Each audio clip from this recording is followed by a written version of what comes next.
My name is Lyra Vance. I am 29 years old.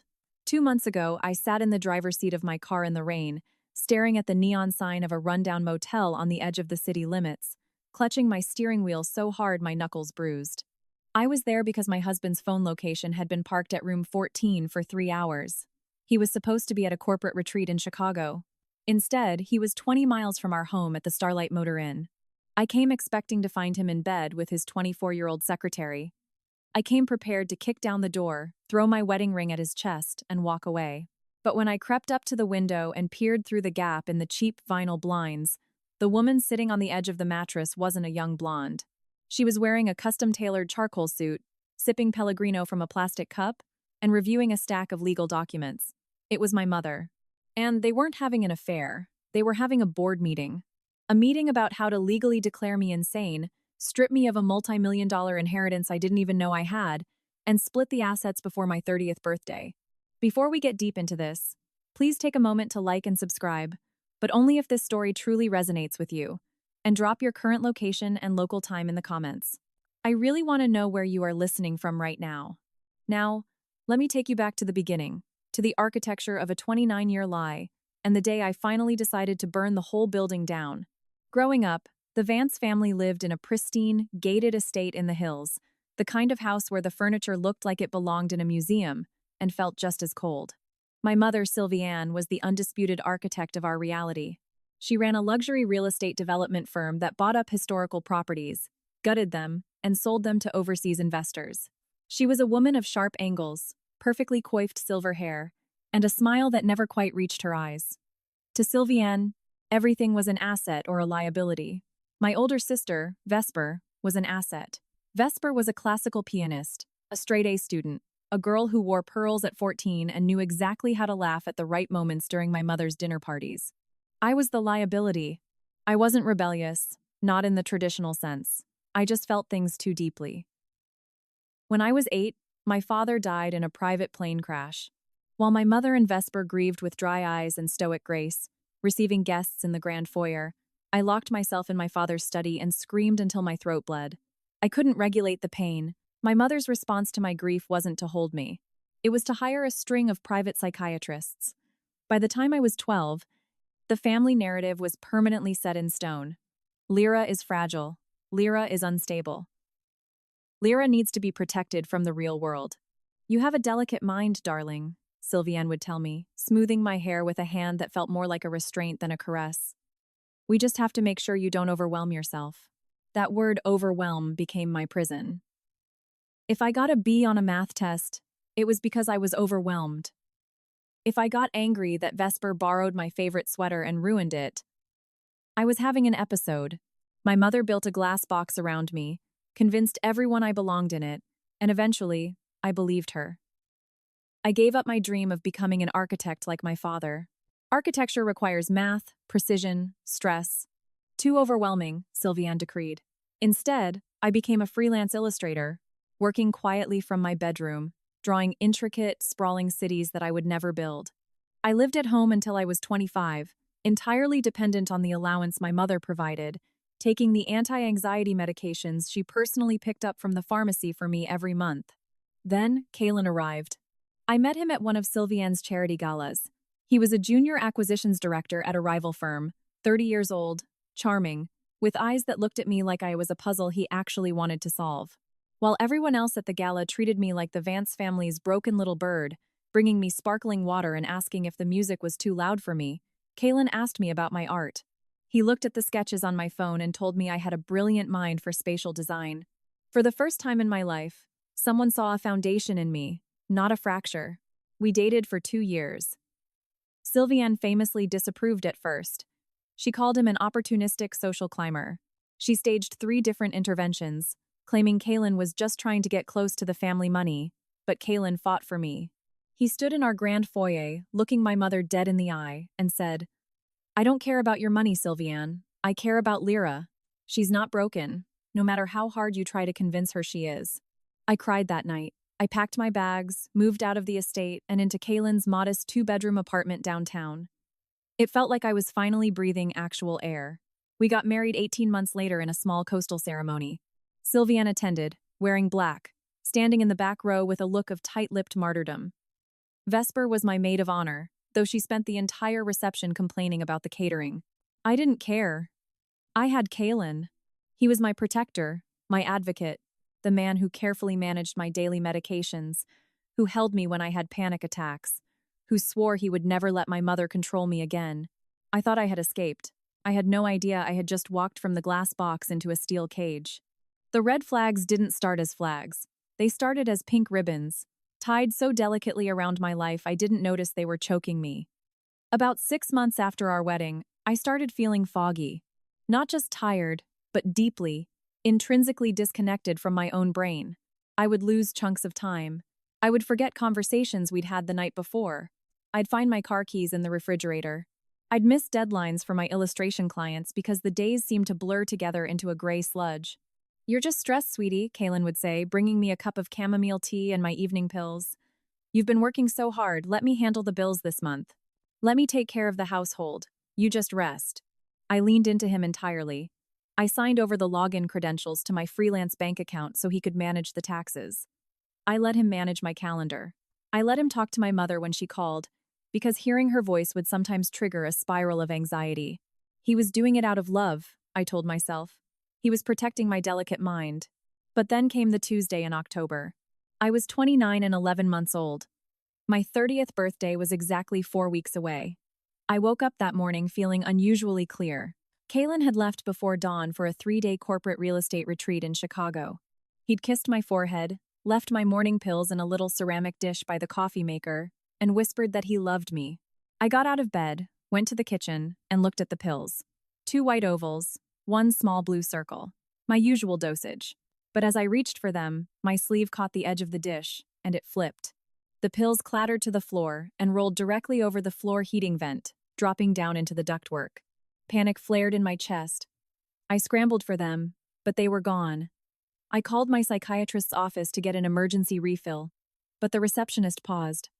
"Lyra, doctor. Eris retired 3 months ago. Your husband transferred your file to a new specialist, Dr. Sterling. Let me give you their number." I frowned.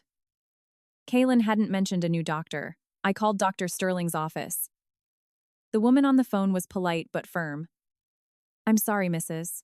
Vance, but your husband handles your prescriptions as your designated medical proxy. We can only release refills to him." Proxy? I never signed a medical proxy. A cold prickle of unease started at the base of my neck. I decided to just skip the morning dose. It was just 1 day. I would be fine. I sat at my desk and opened my laptop to work on a client's project. To sync my files, I opened my iCloud account. Kalen and I shared a family plan for storage. When I clicked the dashboard, the Find My app icon was pulsing green. Kalen had always insisted we share locations. "For safety," he'd said, "so I always know my girl is okay." I clicked it, expecting to see his icon hovering somewhere over O'Hare International Airport or a downtown Chicago hotel. The map loaded. The little blue dot with his initials wasn't in Chicago. It was 20 miles away, stationary on Route 9, in the industrial outskirts of our own city. I zoomed in. The address was 4140 Old State Highway. I opened a new tab and typed it into Google Maps. Street View loaded a grainy image of a single-story, L-shaped building with a neon sign that had half its letters burned out. The Starlight Motor Inn. Hourly rates available. My stomach dropped into my shoes. Chicago. Corporate retreat. He had packed a suitcase, he had kissed me goodbye, and he was at a cheap motel 20 miles away. The fog in my brain, the lingering grogginess from months of medication, vanished. Adrenaline, sharp and freezing cold, flooded my veins. My husband was having an affair. It was the only explanation that made sense. He was playing the devoted caretaker to his fragile wife, while spending his afternoons in a cheap motel with someone else. I didn't cry. I didn't have a panic attack. The fragile girl Sylviane had spent 2 decades building suddenly disappeared, replaced by a quiet, calculating stranger. I grabbed my car keys, my phone, and a heavy metal flashlight from the hall closet. I didn't know what I was going to do, but I knew I was going to see it with my own eyes. The drive took 40 minutes in the driving rain. Route 9 was a desolate stretch of road lined with abandoned strip malls and fast food joints. I pulled into the parking lot of the Starlight Motor Inn. The asphalt was cracked, filled with muddy puddles reflecting the flickering pink neon. I parked my Honda near the rusted ice machine, keeping my distance from the rooms. I spotted his car immediately. His silver Audi was parked in front of room 14, tucked in the back corner of the lot where it wouldn't be seen from the street. I sat in my car for 10 minutes.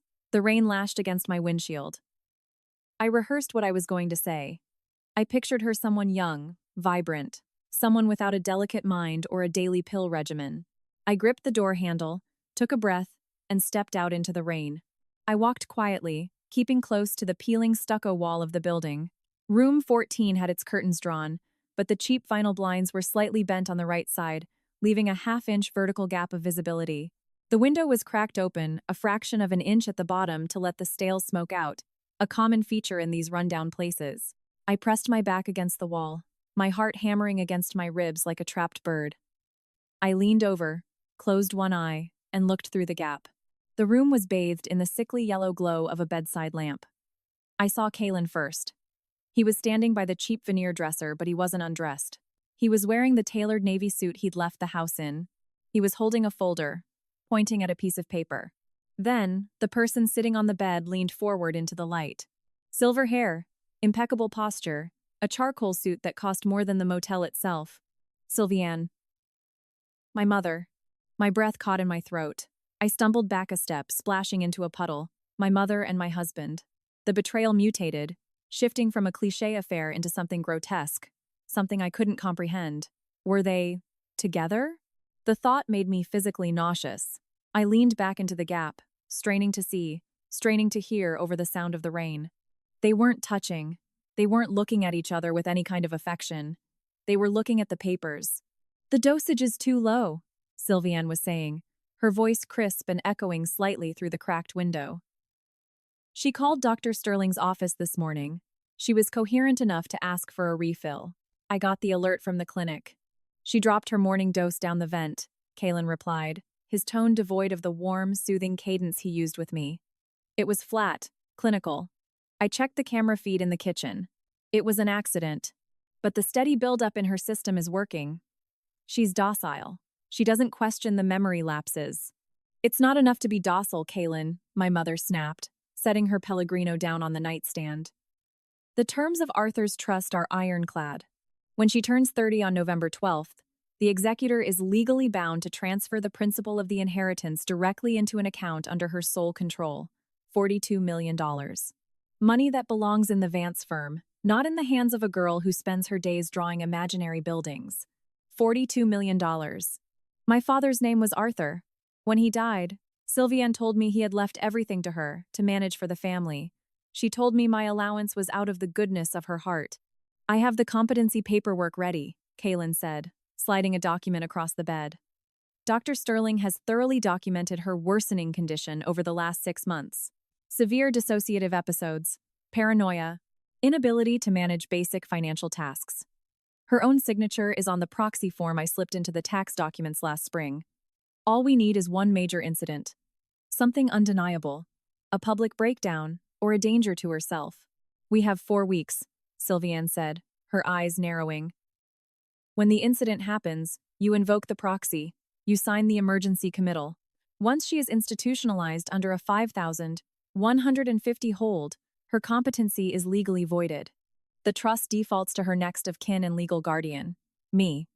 And as agreed, your firm gets the exclusive development rights to the waterfront properties, plus the $10 million transfer. Just make sure Vesper doesn't talk, Kalen said, adjusting his watch. She's been asking questions about the trust. Vesper is easily bought, Sylviane dismissed with a wave of her hand. Just focus on Lyra. Double the evening dose if you have to. Make sure the breakdown is spectacular. I pulled away from the window.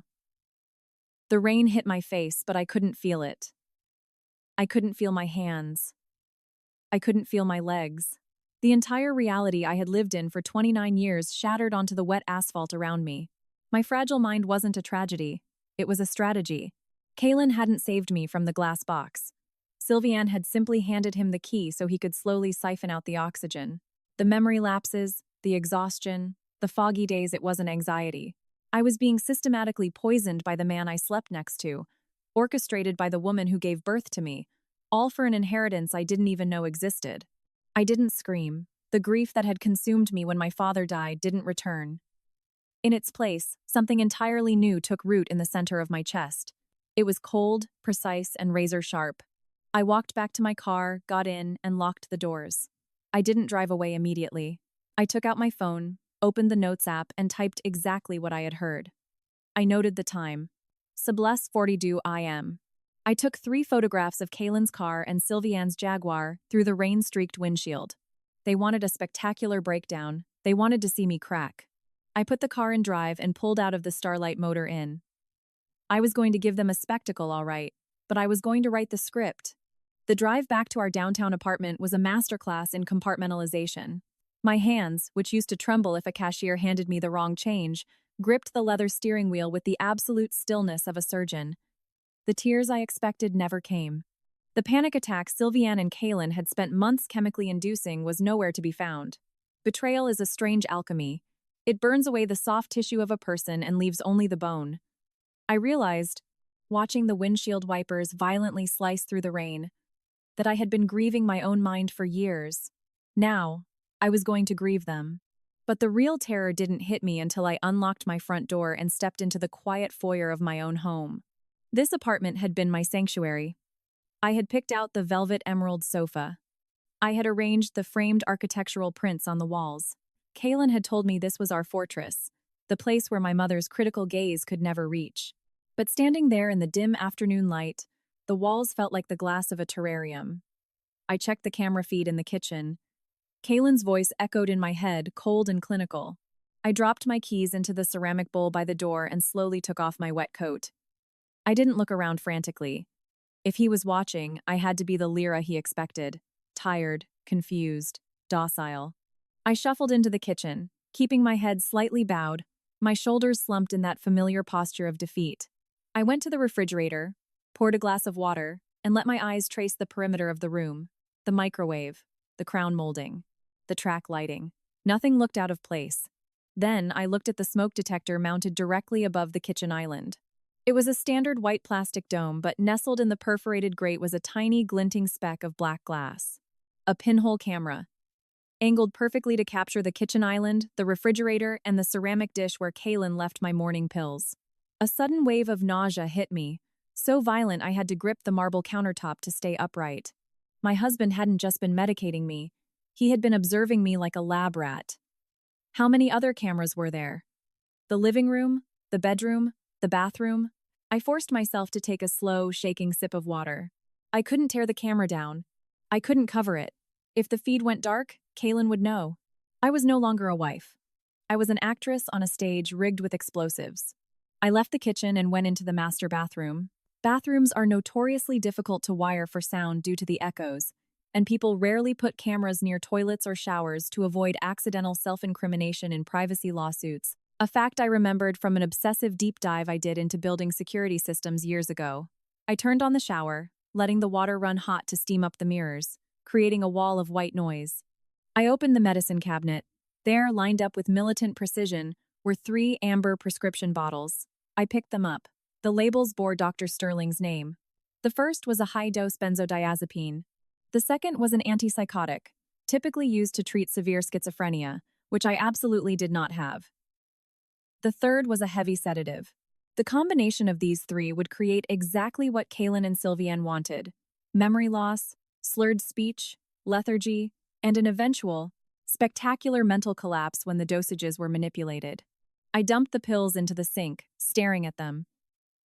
If I stopped taking them cold turkey, the withdrawal alone could trigger the spectacular breakdown they were waiting for.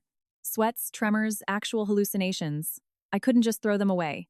I had to taper off safely, and I had to replace the visual evidence so Kaylin would think I was still swallowing his poison.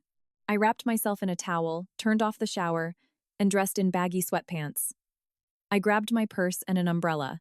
I made sure to stumble slightly as I walked through the kitchen, passing the camera's line of sight, muttering to myself that I needed snacks. I drove to 3 different pharmacies in adjacent towns. I paid in cash. I bought a dozen different bottles of over-the-counter supplements: magnesium, zinc, melatonin, B vitamins, anything that came in white ovals or small blue circles. In the parking lot of a sterile strip mall, I sat in the driver's seat with a pair of tweezers and a nail file, comparing the shapes, scraping off the manufacturer imprints until I had perfect visual replicas of my prescribed chemical restraints. Before heading home, I walked into a pawn shop and bought a cheap, prepaid burner phone with the last $80 of cash in my wallet. I activated it in the car, feeling the cheap plastic warm-up in my palm. This was my lifeline to the real world. The next 48 hours were a private, agonizing hell. Kalen wasn't due back from his Chicago trip until Friday evening. I used the time to systematically cut my dosage in half, then into quarters, hiding the real pills inside the hollowed-out spine of an old encyclopedia of Gothic architecture I kept on my bottom bookshelf. The withdrawal hit me like a freight train. By Thursday night, I was lying on the bathroom tiles, shivering, soaked in sweat, my teeth chattering so hard I thought they would crack. My brain felt like it was wrapped in electrified barbed wire. Every time I closed my eyes, I saw Sylvianne's tailored suit, Kalen's impassive face. I wanted to call 911. I wanted to crawl to a hospital. But if I did, it would be documented. It would be a psychiatric event. They would win. So I bit down on a rolled-up washcloth to muffle my groans. I drank tap water from my cupped hands. I survived. By Friday afternoon, the worst of the physical tremors had subsided, leaving behind a crystalline clarity that terrified me. The fog was gone. I could remember what I had for breakfast. I could remember the exact date. I could see the edges of my reality with a terrifying sharpness. I spent an hour practicing my foggy face in the mirror, relaxing my jaw, letting my eyes glaze over, slowing my speech to a lethargic drawl. At 6 o'clock, the front door unlocked. "Lyra, baby, I'm home." Kalen's voice rang through the apartment, rich with synthetic warmth. I sat on the emerald sofa, an open sketchbook in my lap, staring blankly at the wall. I heard his footsteps approach. He dropped his leather duffel bag on the floor. I slowly turned my head, letting a vacant, confused smile drift onto my face. "Kalen?" I whispered, slurring the L slightly. "You're back. Is it Friday already?" He knelt beside the sofa, his handsome face pulling into an expression of deep, manufactured concern. He reached out and brushed a strand of hair behind my ear. As he leaned in, I smelled it. Beneath the expensive sandalwood of his cologne, there was the faint, unmistakable scent of cheap motel soap and stale cigarette smoke. It took every ounce of willpower I possessed not to drive my pen into his carotid artery. "It's Friday, sweetheart," he said softly, kissing my forehead. "How have you been? Have you been taking your meds?" I noticed the dish in the kitchen was empty. "I took them," I mumbled, leaning into his touch like a starved animal. I'm so tired, Kay. My head feels like it's full of cotton." A microscopic flicker of satisfaction danced in his eyes. It was so fast, anyone else would have missed it, but the new Lyra caught it. He was enjoying this. He was actively getting off on my deterioration. "I've got you," he whispered, wrapping his arms around me. "I'll always take care of you. Let me go unpack, and then I'll make us dinner. You just rest." I rested my chin on his shoulder, staring at the blank page of my sketchbook. "Okay," I breathed. The psychological warfare began the very next morning. They needed a major incident within 4 weeks. My 30th birthday was the deadline. Kalen started turning up the heat, orchestrating a symphony of gaslighting designed to make me believe I was rapidly losing my grip on reality. It started with my keys. I left them on the kitchen counter. When I went to look for them, they were gone. I searched for 20 minutes, playing the part of the panicked, disorganized wife perfectly. I hyperventilated. I tore the couch cushions apart. Kalen sat at the dining table, sipping his coffee, watching me unravel with a look of pity. "Lyra, calm down," he said, walking over to the refrigerator. He opened it and pulled my keys out from behind a carton of oat milk. He held them up by the lanyard, letting them jingle like a death knell. "You put them in the fridge again, baby." Just like last month. I collapsed against the counter, burying my face in my hands, forcing my shoulders to shake as if I were sobbing. "I don't remember," I whimpered. "Kalen, I don't remember putting them there." "Shh," he cooed, rubbing my back. "The doctor said the memory lapses might get worse before they get better." "It's okay. I'm here." He did it with my phone. He did it with my laptop charger. He even took a client's commission drawing I had spent 3 days working on and shredded it, telling me I had done it myself in the middle of the night during a manic episode. I had to stand there, looking at the torn pieces of my own hard work scattered on the rug, and apologize to him for making a mess. I apologized while secretly calculating how many years in federal prison he would get for fraud. But I couldn't just play defense. I needed to build my offensive line. I needed the trust documents, and I needed an ally who hated Sylviane as much as I was beginning to. On a Tuesday afternoon, while Kalen was at the office finalizing a major acquisition that I knew was his payout for my committal, I took my burner phone into the bathroom, turned the shower on full blast, and sat on the cold tile floor. I pulled up the search browser. Arthur Vance Trust Executor. My father had been a meticulous man. He wouldn't have left a $42 million trust vulnerable to a single point of failure, not even his wife. There had to be a third party. I searched through old obituaries, legal filings associated with his firm, and historical records from the year he died. Finally, I found a corporate filing for the Vance Heritage Trust. The listed trustee was a man named Marcus Thorne, a senior partner at Thorne & Croft, a prestigious law firm on the other side of the city. I remembered Marcus. He was a tall, imposing man with kind eyes who used to bring me architectural models to play with when I was a child. Sylviane had banished him from the estate shortly after my father's funeral, claiming his presence was too upsetting for the family. I dialed the number for Thorne & Croft. My hands were shaking, not from withdrawal but from the sheer cliff face of what I was about to do. Thorne & Croft, how may I direct your call? The receptionist answered.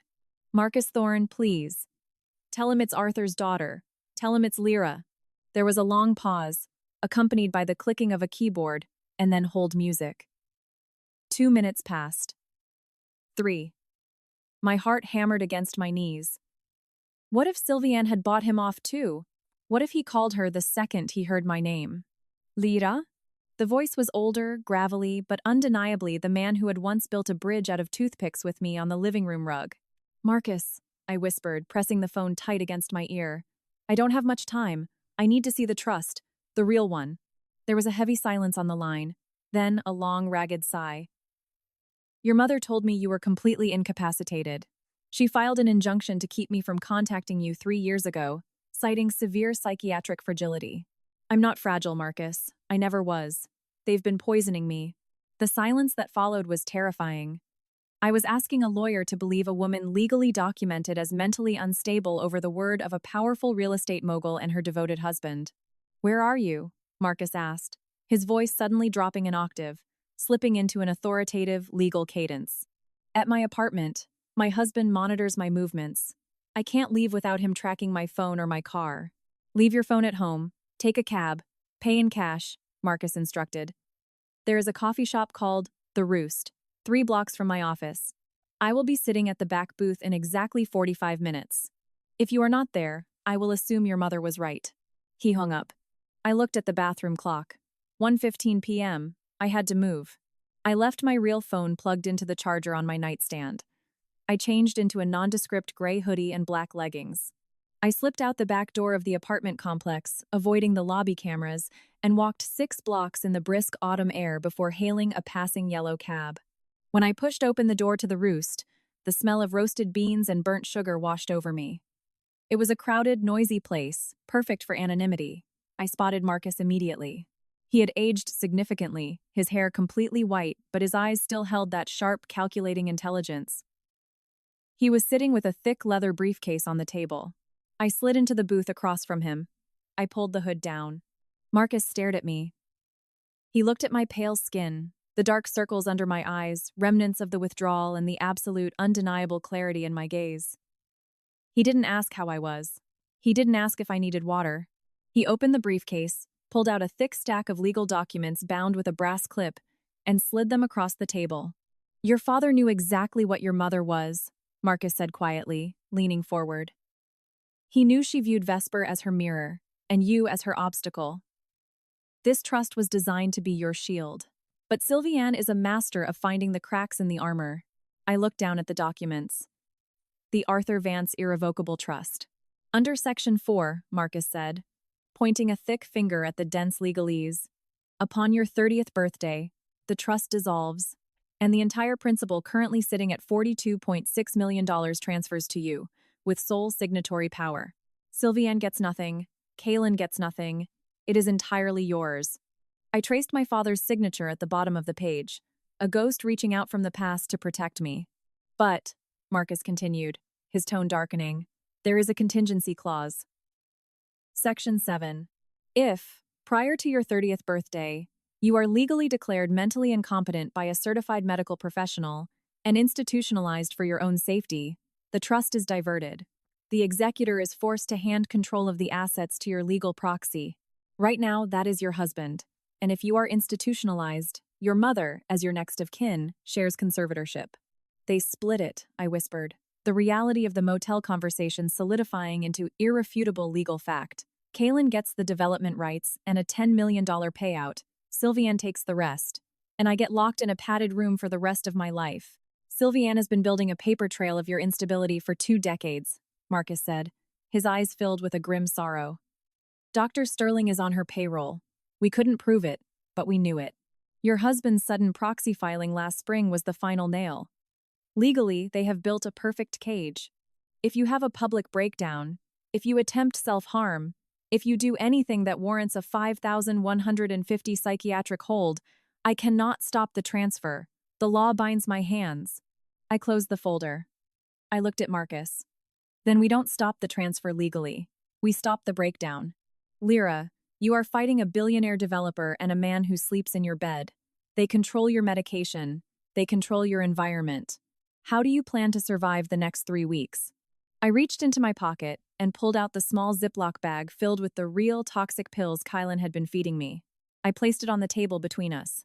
I've already stopped taking them, I said. I'm clean. I'm sharp. And I'm going to give them exactly what they want. I am going to lose my mind in the most spectacular, terrifying way possible. But I need you to draft something for me. Something that takes effect the exact second I turn 30. Marcus looked at the bag of pills, then up at my face. A slow, dangerous smile spread across his weathered features. You are Arthur's daughter, aren't you? What do you need? I need a trap, I said, and I need my sister. I spent the next 45 minutes outlining the exact parameters of the trap to Marcus. The air in the coffee shop felt heavy, thick with the scent of roasted beans and the gravity of what we were constructing. I didn't just want to keep my money. I wanted to dismantle their empire. I wanted them to feel the precise, suffocating terror of a cage snapping shut, the exact way they had made me feel for my entire life. Marcus listened with the absolute stillness of a predator waiting in the reeds. He took notes on a legal pad using a silver fountain pen, his face giving nothing away until I finished. You are playing a very dangerous game of psychological chicken, Lyra, Marcus said, his voice a low rumble over the clatter of porcelain cups. If you act too insane, Kaylin will call the medics and initiate the 5,150 hold before I can file the counter-injunction. If you don't act insane enough, they will escalate their tactics, potentially to physical harm, to force the breakdown.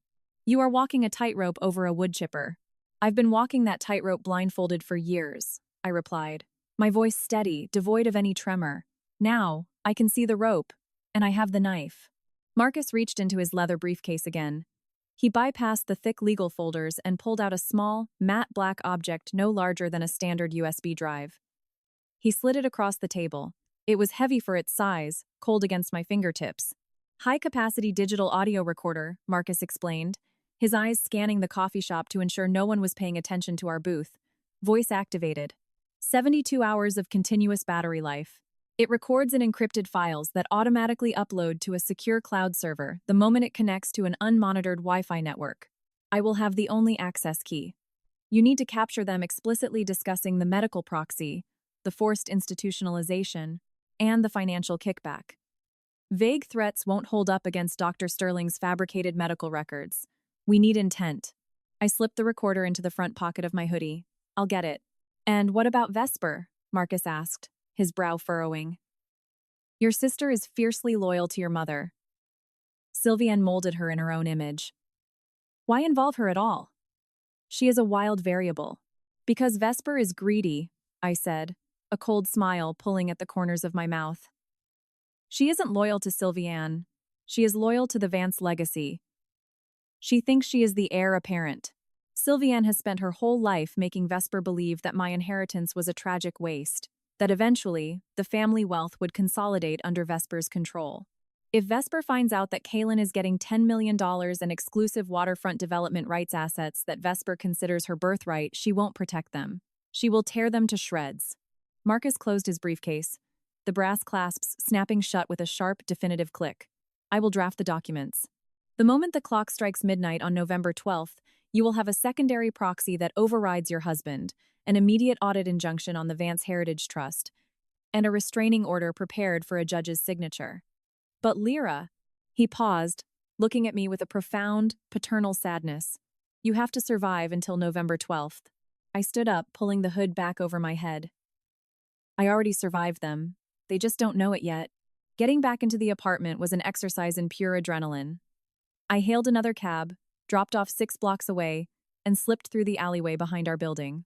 I crept up the service stairwell, my lungs burning, terrified that Kalen had come home early, terrified that the pulsing green dot on his tracking app had somehow glitched and revealed my true location. I unlocked the back door with trembling hands, stepping into the mudroom. The apartment was completely silent. I walked into the bedroom, grabbed my real phone off the nightstand charger, and checked the screen. No missed calls. No texts. The tracking app still showed my device sitting exactly where I had left it. I let out a breath I felt like I had been holding for an hour. I quickly undressed, throwing my street clothes into the bottom of the laundry hamper, and put the baggy sweatpants back on.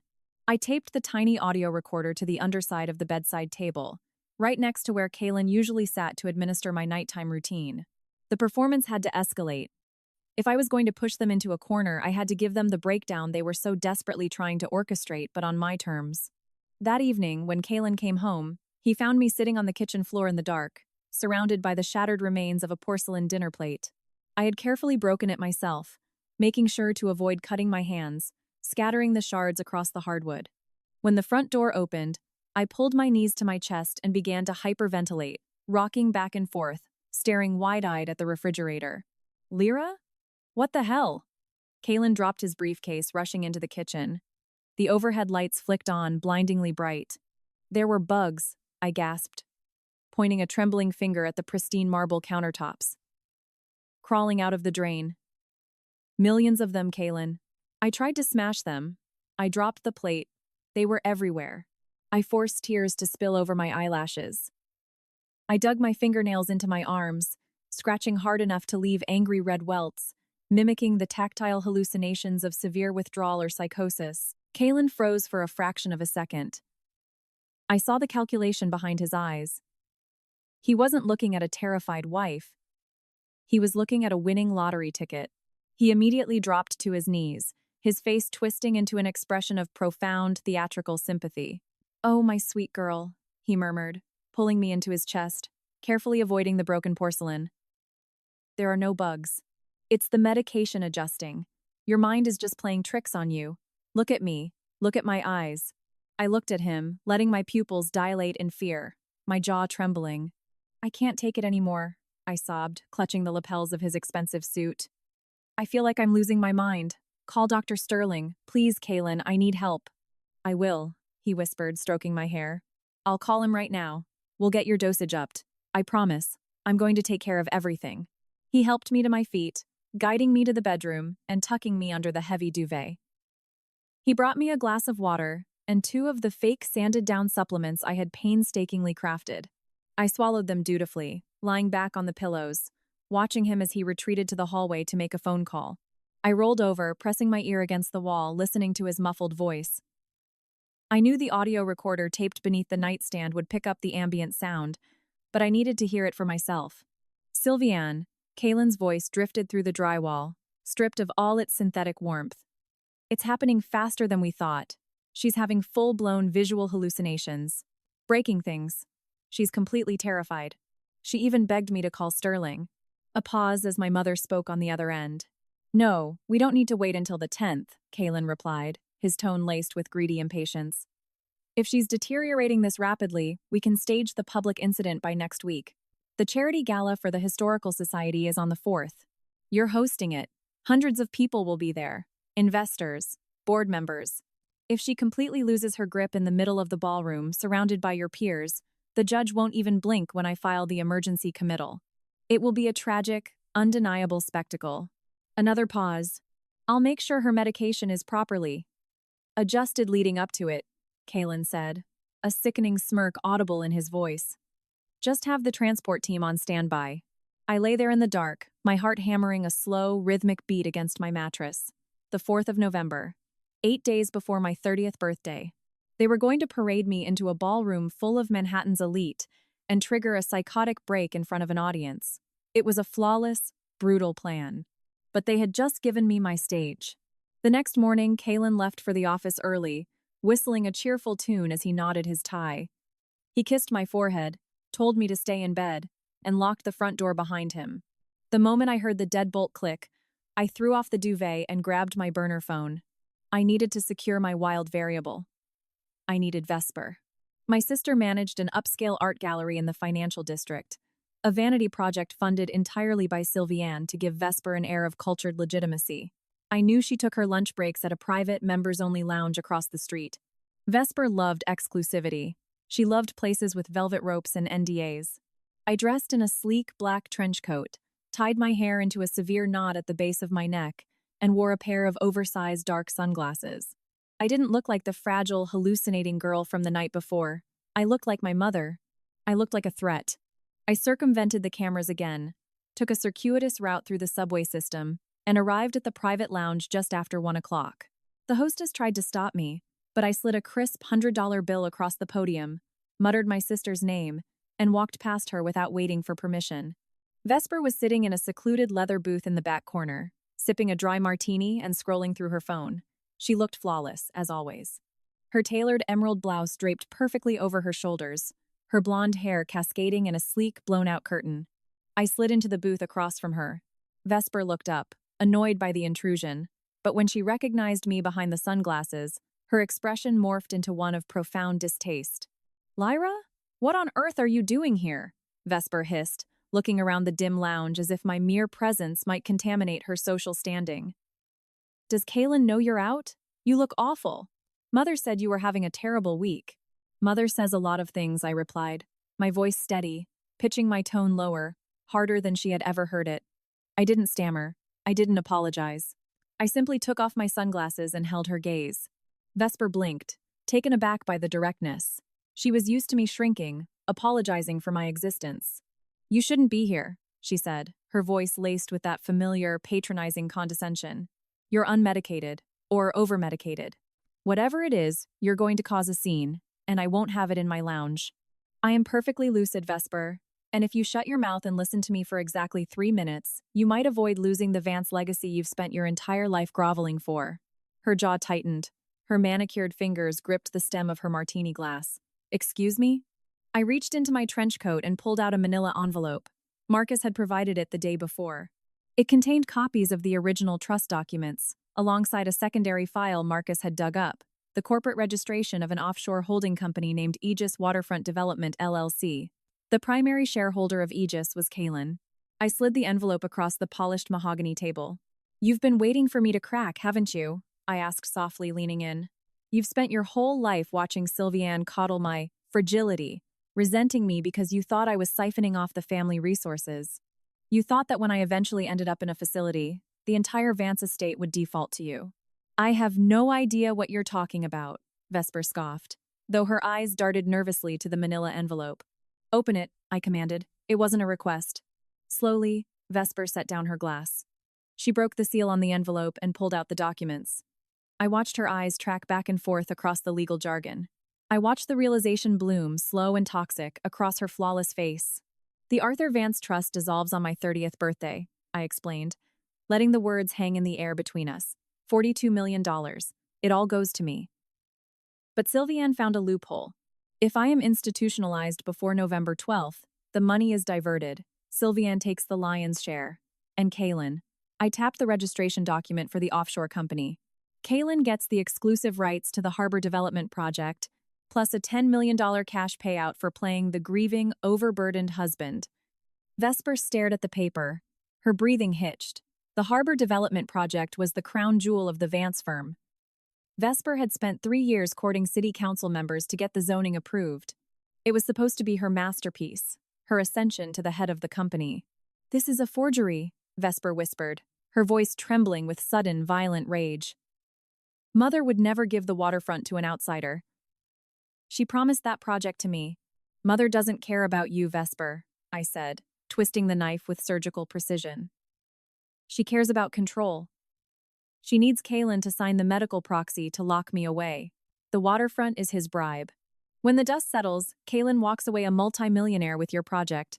Sylviane pockets 30 million, and you get exactly what you've always had. The privilege of being her obedient little shadow. Vesper looked up at me. The mask of the perfect, poised socialite was gone. In its place was a woman realizing she had been a pawn on the same chessboard I was being sacrificed on. "Why are you showing me this?" Vesper demanded, her voice a lethal hiss. "If this is true, you're about to be locked in a psychiatric ward for the rest of your life. Why do you care who gets the money?" "Because I am not going to a ward," I said, leaning back against the leather booth. "I am not sick, Vesper. I never was. Kalen has been lacing my prescriptions with high-grade sedatives and antipsychotics for 6 months. They are planning to trigger a public breakdown at the Historical Society Gala next week. They want me screaming, hallucinating, tearing my hair out in front of the board of directors. Then Kalen signs the papers, the medics drag me away, and the ink dries on his $10 million payout." Vesper stared at me, the horror of the reality sinking in. She was vicious, yes, but she wasn't a murderer. And what they were doing to me was a murder of the mind. "I have a lawyer," I continued, keeping my voice dangerously low. "I have the means to stop them.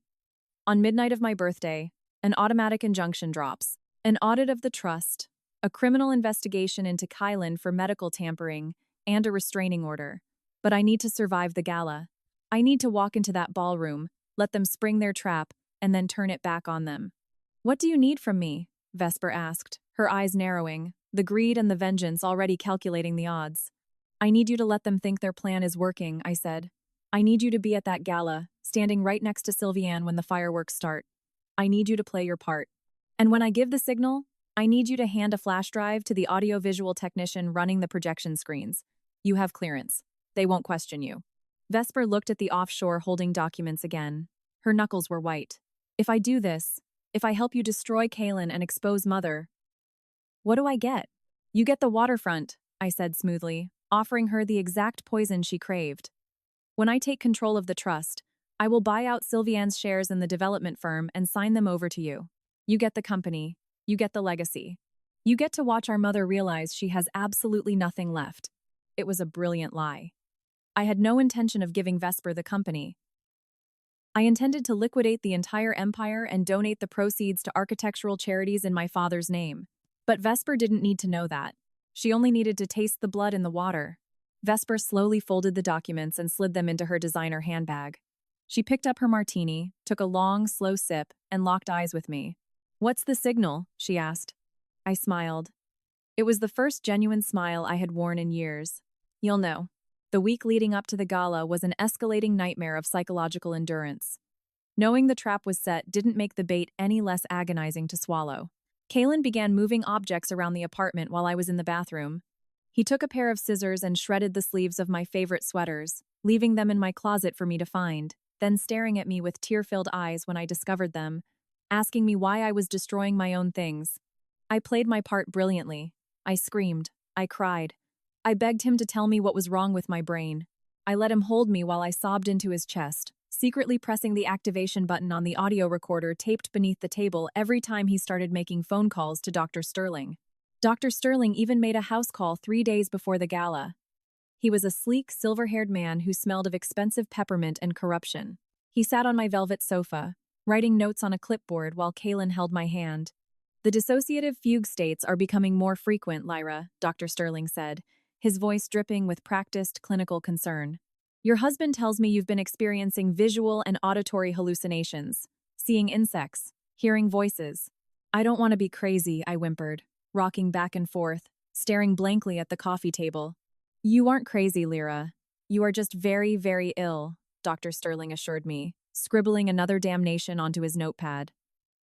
"I am prescribing an emergency, fast-acting sedative. Kalen, I want you to administer this if she becomes a danger to herself or others. We cannot risk her safety." He handed Kalen a small amber bottle. I knew exactly what it was. It wasn't a sedative to calm me down. It was a chemical trigger. A heavy dose of a psychotropic that, when combined with the fake withdrawal I was supposed to be experiencing, would induce acute, visible mania. "I'll keep it safe, doctor." Kaylin said solemnly, pocketing the bottle. We're supposed to attend her mother's charity gala this weekend. Lyra has been looking forward to it. Do you think it's safe for her to go? A brief outing might be good for her morale, provided you keep a very close eye on her, Dr. Sterling replied, right on cue. The script was perfectly rehearsed, but keep the medication on hand. If she starts to spiral, administer it immediately and call my emergency line. We may need to consider an inpatient evaluation. When Dr. Sterling left, Kaylin poured himself a glass of scotch and stood by the window, looking out over the city skyline. I sat on the floor, picking at the carpet, watching him from beneath my eyelashes. He looked so triumphant. He thought he was days away from securing his empire. He thought I was nothing more than a broken toy he was about to throw in the trash. The night of the Historical Society Gala arrived like a thunderclap. It was November 4th. A bitter, freezing wind whipped through the city streets as Kaylin helped me out of the back of our town car and onto the red carpet in front of the Grand Plaza Hotel. I was dressed in a floor-length gown of midnight blue silk. Sylviane had sent it to the apartment that morning with a note that read, "Try to look presentable, darling." Kaylin had done my makeup, deliberately applying my foundation too pale, leaving dark, bruised-looking shadows under my eyes to emphasize my deterioration. I looked like a ghost haunting my own life. The grand ballroom was a cavern of gold leaf, crystal chandeliers, and immense wealth. 300 of the city's elite milled about, drinking champagne, draped in diamonds and designer tuxedos. At the far end of the room was a massive stage with a podium and a floor-to-ceiling projection screen, where Sylviane was scheduled to present a slideshow of the Vance firm's upcoming philanthropic projects. Kaylin kept a tight, bruising grip on my elbow as we navigated the crowd. He was playing the role of the devoted, tragic husband perfectly, offering sad, apologetic smiles to the people who cast pitying glances my way. "Just stay close to me, baby," he whispered in my ear, his breath warm and repulsive. "If it gets too loud, just tell me. I have your medicine in my pocket." I looked across the room. There, standing near the grand staircase, was Sylviane. She was resplendent in a crimson gown, holding court with a group of city officials. Beside her stood Vesper, clutching a silver clutch purse. Vesper's eyes met mine through the sea of bodies. She gave a microscopic, barely perceptible nod. She had the flash drive Marcus had given me. The trap was primed. The stage was set. The wood chipper was running. All I had to do was fall. The air in the Grand Plaza ballroom was thick with the scent of expensive perfume, roasted duck, and the quiet, metallic hum of predatory wealth. To the untrained eye, it was a celebration of philanthropy. To me, it was a gladiatorial arena. I was the bleeding bait, and the 300 guests sipping vintage Dom Perignon were the spectators waiting for the carnage. Kaylin's grip on my arm was a vice, his thumb pressing rhythmically into my inner bicep, a subtle, painful reminder of his control. "Smile, Lyra," he murmured, his lips brushing my ear in what looked to the room like a gesture of profound affection. "You look terrified. Don't make a scene before it's time." I forced the corners of my mouth to tremble upward, letting my eyes dart frantically around the room. I played the trapped animal to perfection, shrinking away from passing waiters and flinching when the string quartet shifted to a louder movement. Every panicked breath I took was calculated. Every erratic twitch of my fingers was a brushstroke on the canvas of their impending destruction. We moved toward the center of the room, and the sea of silk and tuxedos parted. Sylviane was approaching. My mother glided across the marble floor, the train of her crimson gown sweeping behind her like spilled blood. She wore a necklace of clustered rubies that drew the eye to her throat, distracting from the cold, reptilian calculation in her gaze. Vesper trailed a few steps behind her, clutching her silver purse, her face a mask of bored indifference. "Kaylin, darling," Sylviane greeted, extending a hand covered in rings. She didn't look at me. Not at first. "I am so glad you convinced her to come out. It's important for the board to see that the family remains united, despite our private tragedies." "She wanted to support you, Sylviane," Kaylin replied smoothly, kissing my mother's cheek. "It's been a difficult week. The fog has been very dense. But Dr. Sterling felt a brief exposure to her old environment might spark some lucidity." Sylviane finally turned her gaze to me. Her eyes swept over my pale foundation, the dark shadows Kaylin had painted beneath my eyes, the slight, intentional tremor in my jaw. For a terrifying, exhilarating second, I saw genuine satisfaction ripple across her features. She looked at me and saw absolute victory. She saw $42 million. She saw the erasure of Arthur's last protective measure. "Oh, my poor fragile bird," Sylviane cooed, reaching out to cut my cheek. Her palm was ice cold. You look absolutely exhausted. Are you sure you can handle the noise? I hear buzzing, I stammered, leaning away from her touch, widening my eyes in feigned terror. The lights are too loud, Mother. They're humming. Can't you hear them? Sylviane exchanged a swift, triumphant look with Kaylin over my head. The kill order had been silently confirmed. Kaylin, Sylviane said, her voice dropping to a whisper of theatrical distress. Perhaps you should take her to the alcove near the terrace. Give her the emergency drops. We can't have her spiraling during the keynote address. Of course, Kaylin said dutifully. He turned to me, his face a perfect mask of husbandly sorrow. Come on, baby. Let's go get your medicine. As he pulled me away, I locked eyes with Vesper. She was standing perfectly still, her manicured thumb tracing the clasp of her silver purse. Inside that purse was the flash drive Marcus had encrypted, containing every damning word Kaylin and Sylviane had spoken over the last 2 weeks. I gave Vesper a fraction of a nod. She didn't react, but her eyes tracked toward the audiovisual booth situated on the mezzanine overlooking the stage. Kaylin guided me through the crowd, ignoring the whispers that rippled in our wake, and pushed me gently into a shadowy, velvet-lined alcove near the balcony doors. It was secluded, out of direct sight of the main floor, but close enough that any loud noise would draw an immediate crowd. Look at me, Lyra, Kaylin said, his voice shedding its velvet softness, becoming hard and commanding. I looked up at him, letting a tear spill over my lashes. He reached into his tuxedo jacket and pulled out the small amber bottle Dr. Sterling had given him. He uncapped it. Inside was a single, large red capsule. The chemical trigger. The final push into the abyss. You're having an episode. Your brain is misfiring, Kaylin said, holding the pill out to me. Dr. Sterling said this will make the buzzing stop. Open your mouth. My heart hammered against my ribs, but the cold clarity of my purpose anchored me. I had practiced this sleight of hand 100 times in the apartment bathroom over the last week. In the hidden pocket of my silk gown, tucked between the folds of fabric, was a red cinnamon candy, perfectly matched in size and shape to the capsule. I raised a trembling hand to my face, letting out a ragged sob. I don't want it, Kaylin. It makes me feel hollow. Please don't make me. Open your mouth, Lyra, he snarled, dropping the facade entirely. He grabbed my jaw with his free hand, his fingers digging painfully into my cheeks, forcing my lips apart. With a pathetic, defeated whimper, I brought my trembling hand up, shielding my mouth from his direct line of sight as if wiping a tear. I palmed the cinnamon candy, my fingers moving with desperate, flawless precision. As he shoved the red capsule toward my lips, I intercepted it with my fingers, swapping it for the candy in a millisecond blur, dropping the real pill into the hidden folds of my gown. I swallowed the candy hard, coughing and sputtering. Kaylin released my jaw, stepping back, brushing his tuxedo jacket as if my touch had soiled him. Good girl. Now, we wait. It should hit your bloodstream in about 10 minutes. He didn't know I had just swallowed sugar. He thought he had just lit the fuse. We stood in the alcove, Kaylin checking his platinum watch, waiting for the drug to take effect.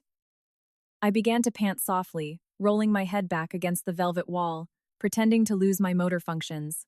I let my eyelids droop, muttering incoherent nonsense about the walls melting, about bugs in the champagne. Kaylin smiled. It was the smile of a man who had won the world. A sudden chime echoed through the grand ballroom, cutting through the low murmur of conversation. The string quartet stopped playing. The massive crystal chandeliers dimmed, and a spotlight snapped on, illuminating the grand stage at the far end of the room. Ladies and gentlemen, a booming voice announced over the PA system. Please direct your attention to the stage for our keynote address, presented by the visionary chairwoman of the Vance Heritage Foundation, Sylviane Vance. Polite, rhythmic applause filled the cavernous space. Showtime, Kaylin whispered. He grabbed my wrist, pulling me out of the shadows of the alcove and directly into the periphery of the crowd. He wanted me visible. He wanted the breakdown to happen right where everyone could see it. On stage, Sylviane stepped up to the acrylic podium. She looked magnificent, a monument of power and grace. Behind her, the massive, 30-foot projection screen glowed to life, displaying the elegant, gold-embossed logo of the Vance firm. Thank you, Sylviane began, her voice echoing perfectly through the state-of-the-art surround sound system. We are gathered tonight not just to celebrate the architectural achievements of our city, but to honor the legacy of those we have lost. My late husband, Arthur, believed that a strong foundation was the key to weathering any storm. I looked up at the mezzanine. Through the glass window of the AV booth, I saw a flash of emerald silk. Vesper had made it inside. My family has known tragedy, Sylviane continued, her voice dipping into a masterfully fabricated register of sorrow. The crowd went completely silent, enraptured by her performance. We have known the pain of illness, of watching a brilliant mind succumb to the shadows of fragility. It is a burden that tests the very limits of our strength. It was time. I let out a blood-curdling scream. The sound ripped through the ballroom like a chainsaw. 300 heads snapped toward me. Sylviane paused mid-sentence, her eyes locking onto me from the stage. I fell to my knees on the marble floor, clawing at my own hair, thrashing wildly. I knocked over a passing waiter's tray. A dozen crystal champagne flutes shattered onto the floor, spraying glass and expensive wine across the shoes of the elite. The crowd gasped, a collective wave of shock and horror rippling outward as people scrambled backward, forming a wide, terrified circle around me. "Get them off me!" I shrieked, staring at the empty air, pointing a trembling finger at nothing. "They're burning! The lights are burning my skin!" "Lyra! Lyra, no!" Kalen shouted, dropping to his knees beside me. He projected his voice perfectly, making sure the entire room heard his tragic desperation. He tried to grab my arms, but I thrashed violently, kicking out. "Someone call an ambulance. She's having a severe psychotic break. The medication isn't holding." Whispers erupted around us like a swarm of locusts. Arthur's daughter. Completely mad. Such a tragedy. Kalen is a saint. On stage, Sylviane gripped the edges of the podium. "Please, everyone, give them space!" She called out into the microphone, her voice laced with fake panic. "Kalen, hold her down! Call doctor! Sterling, quickly!" Kalen pinned my wrist to the marble floor, his weight pressing down on me. I looked up at his face. Beneath the mask of the terrified husband, his eyes were dancing with euphoric victory. He leaned his head down, putting his lips right next to my ear so no one else could hear. "You're done, Lyra," he whispered viciously. "The transport team is waiting in the alley. Enjoy the padded cell." I stopped thrashing. I let my body go completely, terrifyingly limp. The manic screaming died in my throat. My breathing slowed to a calm, steady rhythm. Kalen frowned, his brow furrowing in confusion. The red capsule was supposed to induce severe, sustained mania, not sudden catatonia. He lessened his grip on my wrists, leaning back slightly to assess me. I looked up at the AV booth on the mezzanine. I gave the signal. I simply nodded my head once. I looked back at Kalen, and the foggy, terrified expression melted off my face like wax in a furnace. I stared at him with eyes as cold and sharp as broken glass. "I didn't swallow it, Kalen," I whispered, my voice perfectly clear, perfectly sane.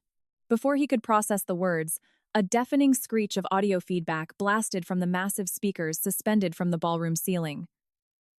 The crowd covered their ears, wincing at the high-pitched squeal. On the stage, the gold-embossed Vance logo on the 30-foot projection screen vanished. In its place, a massive, stark black screen appeared, displaying a simple digital audio waveform pulsing in neon green. The feedback cut out. The grand ballroom plunged into an eerie, suffocating silence. Then, a voice echoed through the cavernous space. It was booming, inescapable, magnified 1,000 times over the state-of-the-art sound system. It was Kalen's voice. "The steady buildup in her system is working. She's docile. She doesn't question the memory lapses." The crowd froze. 300 people stopped breathing simultaneously. Kalen's face drained of all color, turning the shade of wet ash. He looked up at the speakers in absolute, paralyzed horror. Sylviane, standing at the podium, dropped her microphone. It hit the stage with a loud thud. Another voice echoed from the speakers. Sylviane's voice. Crisp, cold, recorded perfectly through the cracked motel window. "It's not enough to be docile, Kalen. The terms of Arthur's trust are ironclad. When she turns 30 on November 12th, the executor is legally bound to transfer the principal. $42 million.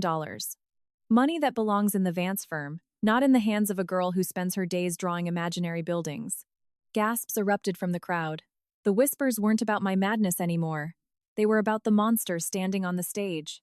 People began backing away from the podium, backing away from where Kalen was still kneeling beside me. "Turn it off!" Kalen screamed, scrambling to his feet, pointing wildly at the AV booth. Cut the power! It's a deepfake! It's an AI manipulation! But the audio didn't stop. The file Vesper had plugged into the mainframe was unpausable, locked behind Marcus's encryption. It jumped to the second recording, the one from my apartment nightstand. If she completely loses her grip in the middle of the ballroom, surrounded by your peers, the judge won't even blink when I file the emergency committal. Kalen's recorded voice sneered over the speakers, reverberating against the gold leaf ceiling. Just make sure her medication is properly adjusted leading up to it. Just have the transport team on standby. The audio cut out, leaving a ringing, apocalyptic silence in the grand ballroom. I sat up. I didn't stumble. I didn't shake. I smoothed the skirt of my midnight blue gown, picked up a discarded linen napkin from the floor, and elegantly wiped the fake tears and smeared makeup from my cheeks.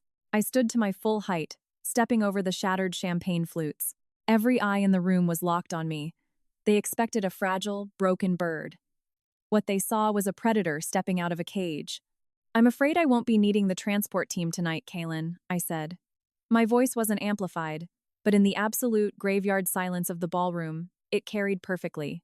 Kalen lunged for me. The panic had completely shattered his composure. He wasn't thinking. He was reacting like a cornered animal. You!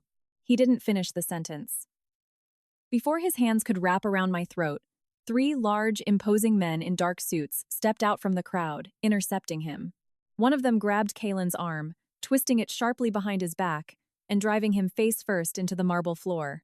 Kalen Vance, you are under arrest, one of the men said, pulling a pair of steel handcuffs from his belt. Through the parted crowd, Marcus Thorne walked slowly toward me. He carried his signature leather briefcase, his expression as unyielding as carved granite. Beside him walked 2 uniformed police officers and an agent from the state medical board. A deepfake requires source audio, Kalen, Marcus said, his gravelly voice projecting across the room. And it certainly doesn't account for the bag of highly illegal, unprescribed psychotropic medications my client surrendered to the authorities 3 days ago, covered in your fingerprints. On the stage, Sylviane was completely frozen. Her empire, her reputation, her entire meticulously crafted reality had just been publicly executed in less than 3 minutes. She looked frantically toward the AV booth on the mezzanine, searching for someone, anyone, to fix this. Vesper stepped out of the booth and walked to the edge of the balcony, looking down at our mother. Vesper didn't look horrified. She looked triumphant. She raised her martini glass in a silent, mocking toast to Sylviane. Mother, I called out, turning to face the stage. The crowd parted further, leaving a clear line of sight between the broken daughter on the floor and the tyrant on the podium. I believe you were talking about the burden that tests the limits of our strength? Sylviane's jaw worked, but no words came out. The elite members of her charity board, the city officials she had bribed, the investors she had charmed, they were all staring at her with profound, unmasked revulsion. My mind isn't fragile, Sylviane, I said, my voice echoing in the vast space, carrying the weight of 29 years of stolen oxygen. It is precise. It is architectural. I just finally decided to stop living in the glass box you built for me and start building your coffin instead. The police officers moved past me, ascending the velvet-carpeted stairs to the stage. Sylviane didn't fight them. She didn't scream. As they read her rights, citing conspiracy to commit medical fraud and extortion, she simply stared at me, realizing for the first time in her life that she had engineered her own destruction. Marcus stopped beside me, opening his briefcase. He pulled out a single sheet of paper with a heavy embossed seal. It is currently 11:59, Marcus said, checking his pocket watch. He handed me a silver fountain pen. In 60 seconds, it will be midnight, November 12th. Happy 30th birthday, Lyra. The massive grandfather clock in the hotel lobby, just beyond the ballroom doors, began to chime. Each heavy, resonant strike of the bell reverberated through the marble floor, vibrating up through the soles of my shoes. The entire ballroom held its breath, counting the tolls in absolute transfixed silence. 9, 10, 11, 12. Midnight. I took the silver fountain pen from Marcus. The nib was cool and sharp. I pressed it against the heavy parchment resting on his leather briefcase, signing my name with slow, deliberate, unshakable precision. Lyra Vance. It wasn't the shaky, uncertain scrawl of a heavily medicated captive. It was the bold, architecturally precise signature of a woman taking possession of her life. It is done, Marcus declared, his voice cutting through the silence like a gavel. The Arthur Vance Irrevocable Trust is now entirely under the sole signatory authority of Lyra Vance. All previous medical proxies are null and void. On the floor, still pinned under the heavy knee of a plainclothes detective, Kalen began to weep. It wasn't the calculated theatrical sorrow he had performed so flawlessly just minutes ago. It was the ugly, guttural sobbing of a man watching a $10 million payout and his entire future dissolve into thin air. "Lyra, please," he choked out, spit flying from his lips as he struggled against the handcuffs biting into his wrists. "They made me do it. Sylviane threatened me. She said she would ruin my career if I didn't help her. I love you. I always loved you." I looked down at the man who had shared my bed, the man who had stroked my hair while slipping poison down my throat, the man who had orchestrated my mental execution for a waterfront property. "You don't know how to love, Kalen," I said, my voice barely above a whisper, yet carrying the weight of a death sentence. "You only know how to appraise, and you vastly undervalued me." The detective hauled him to his feet, dragging him toward the grand double doors of the ballroom. Kalen's pathetic, sobbing pleas echoed off the gold-leaf ceiling until the heavy oak doors swung shut, cutting him off completely. On the stage, the police officers flanked my mother. They did not drag her. They didn't need to. Sylviane stepped down from the podium, her posture impossibly rigid, her chin held high in a desperate, grotesque pantomime of dignity. She descended the velvet-carpeted stairs, her crimson gown trailing behind her like a wound. As she passed me, she paused. The police officers gripped her arms but allowed the momentary halt. Sylviane looked at me, her eyes sweeping over the midnight blue silk of my gown, the silver pen still in my hand, the imposing figure of Marcus Thorne standing beside me like a sentinel. "You have ruined the Vance name," Sylviane hissed, her voice a toxic, concentrated venom. "Everything I built. Everything your father left behind. You have burned it to ash." "No, Mother," I replied, meeting her icy glare without a flinch. "I just removed the rot from the foundation. The Vance name belongs to me now." She opened her mouth to speak, to deliver one final, crushing blow, but she had nothing left. Her ammunition was gone. The officers pulled her forward, leading the architect of my torment out of the ballroom and into the cold, unforgiving reality of a federal indictment. The crowd of 300 elite guests began to murmur, a rising tide of frantic, scandalized whispers. Investors who had just clapped for Sylviane were already pulling out their phones, frantically calling their brokers to sever ties with the Vance Heritage Foundation. The empire was collapsing in real time, right in front of my eyes. Then, the sound of slow, rhythmic clapping cut through the noise. Vesper was descending the grand staircase from the mezzanine, clapping her hands in a slow, mocking applause. She glided across the marble floor, her emerald blouse catching the light from the chandeliers. A triumphant, predatory smile stretched across her flawless face. She had played her part perfectly. She had delivered the final, fatal blow to our mother's reign. "Bravo, Lyra," Vesper said, stopping a few feet away from me. She looked around at the stunned crowd, then back to me, her eyes glinting with raw, unadulterated greed. "I must admit I didn't think you had the stomach for it. But you played the lunatic beautifully, and you took down the queen. It's quite the Cinderella story." Vesper took a step closer, lowering her voice so only I could hear. "Now, about our arrangement. Mother is out of the picture. Kalen is going to prison. The Vance firm is essentially headless. I'll have my legal team draft the transfer documents for Aegis Waterfront Development LLC and Mother's majority shares first thing in the morning." I looked at my sister. She was so blinded by her own ambition, so conditioned by our mother's ruthless worldview, that she genuinely believed she was walking away as the victor of a war she hadn't even fought in. "There won't be any transfer documents, Vesper," I said softly, handing the silver pen back to Marcus. Vesper's triumphant smile faltered, her perfectly arched eyebrows knitted together in confusion. "What are you talking about? We had a deal. I played the audio file. I gave you the kill shot. You promised me the waterfront and the firm. I promised you that you would get the company," I corrected her, my tone perfectly even, devoid of any malice or anger. "And I promised that you would watch our mother realize she has nothing left. I just never specified what condition the company would be in when you got it." I gestured to Marcus, who pulled a secondary manila folder from his briefcase and handed it to Vesper. She snatched it from his hands, ripping it open. Her eyes scanned the documents, her face draining of color, morphing from confusion to sheer, unadulterated panic. "What is this?" Vesper choked out, her manicured fingers trembling as they gripped the paper. "These are liquidation orders. These are bankruptcy filings.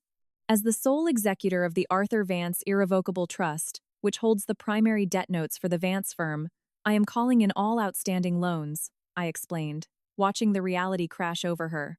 The firm cannot pay them. The waterfront project is being seized by the city for zoning violations that Marcus uncovered last week. Every asset, every property, every holding company under the Vance name is being dissolved and liquidated to cover the debts. You can't do this! Vesper shrieked, the mask of the poised socialite entirely shattered. She sounded exactly like Sylviane. This is my birthright. I spent my whole life working for this. You are giving me an empty shell. You wanted Mother's legacy, Vesper, I said, stepping closer to her, lowering my voice to a whisper that cut deeper than any shout. This is it. A bankrupt, corrupted shell built on lies and stolen lives. You traded your loyalty for a throne made of ash. Enjoy your kingdom. Vesper stared at me, her chest heaving, tears of pure, impotent rage spilling over her perfectly applied eyeliner. She raised her hand as if to strike me, but the sheer, unmovable coldness in my eyes stopped her midair. She realized, in that terrifying moment, that the fragile little bird she had mocked her entire life was gone, and the woman standing before her was made of titanium. She dropped her hand, turned on her heel, and ran out of the ballroom, her sobs echoing over the murmur of the crowd. I stood in the center of the Grand Plaza, surrounded by shattered glass and broken empires, and took a deep, unrestricted breath. My lungs filled with air that wasn't laced with chemical fog or psychological terror. It was just air, clean, cold, and entirely mine. 3 months later, the winter snow was falling heavily outside the floor-to-ceiling windows of my new studio, dusting the Manhattan skyline in a layer of pristine white. I stood at a massive drafting table, a charcoal pencil resting lightly in my fingers, staring down at a sprawling architectural blueprint. The trial had been a media spectacle. The press dubbed it the Motel conspiracy. The audio recordings Marcus secured were undeniable, devastating evidence. Kalin, terrified of the maximum sentence, folded immediately, turning state's evidence against Sylviane in exchange for a plea deal. He received 15 years in a federal penitentiary for criminal conspiracy, medical tampering, and extortion. Sylviane, who refused to speak a single word during the proceedings, was convicted on all counts and sentenced to 25 years. The judge explicitly cited the profound sociopathic cruelty of her actions during the sentencing. Vesper disappeared. Rumor had it she moved to Europe, desperately trying to latch onto minor royalty after the Vance firm filed for Chapter 11 bankruptcy and her social standing in the city evaporated overnight. I liquidated the remaining assets of the firm, just as I told her I would. The properties Sylviane had hoarded and gutted for profit were sold at public auction. I took the $42 million from my father's trust and established the Arthur Vance Foundation. But it wasn't a vanity project for elite galas. I used the money to fund grants for low-income architectural students, to restore historical buildings in marginalized neighborhoods, and to build free, state-of-the-art mental health clinics across the city. I took the tools they used to try and destroy me, and I used them to build sanctuaries for people who actually needed them. The withdrawal from the medications Kalin had forced on me took weeks to fully clear my system. There were nights of cold sweats, phantom tremors, and moments where the ghost of the fog threatened to creep back into the corners of my mind. But I didn't fight it in a glass box anymore. I fought it in a sunlit apartment I bought with my own money, surrounded by my own art, under the medical supervision of a doctor I chose, who confirmed that my brain was perfectly, beautifully healthy. I looked down at the blueprint on my drafting table. It wasn't an imaginary sprawling city. It was the schematic for a new community center in Brooklyn. It had load-bearing walls. It had precise measurements. It had mathematics and stress points. It was real. Sylviane had told me architecture required a mind that wasn't delicate. She told me I couldn't handle the pressure, that I would crack under the weight of reality. But she didn't understand the fundamental rule of building. Materials that are heated in the hottest fires, materials that are hammered and beaten and cooled in the freezing rain, do not become fragile. They become steel. I traced the line of a vaulted ceiling with my charcoal pencil, pressing down firmly, leaving a dark, undeniable mark on the page. My name is Lyra Vance. I am 30 years old. I was buried alive by the people who were supposed to protect me, trapped in a cage made of prescriptions and paranoia. But they made a fatal miscalculation. They forgot that when you bury a seed in the dark and you apply enough pressure, it doesn't just die. It breaks open. It grows roots. And eventually it tears through the concrete to find the sun. If you are watching this, And you have ever been told that you are too sensitive, too fragile, too broken to trust your own reality. If someone has ever built a glass box around you and called it love, I need you to hear my voice right now. Do not let them write your diagnosis. Do not let them hold the keys to your mind. The things they call your weaknesses, your deep empathy, your sensitivity, your quiet observation are not liabilities. They are a different kind of vision. They are the exact tools you need to see the cracks in their masks. You do not need to wait for a $42 million inheritance to free yourself. Your freedom doesn't cost money. It costs the terrifying, exhilarating courage to look at the people controlling you and realize they only have power because you believe their lies. Stop swallowing their poison. Stop apologizing for your own existence. Gather your evidence, plan your exit, find your own Marcus. And when the time comes, do not just walk out of the cage, burn the entire building to the ground, and build your own life on the ashes. If this story resonated with you, if it sparked a fire in your chest that you thought went out a long time ago, I want you to comment the word "steal" down below. Let me know I am not alone, and let everyone else reading know that they aren't either. Hit that like button, subscribe, and turn on notifications, because there are more stories of survival out there, and we are going to tell them all. Thank you for listening. Keep building your foundation, and never let anyone else draw your blueprints.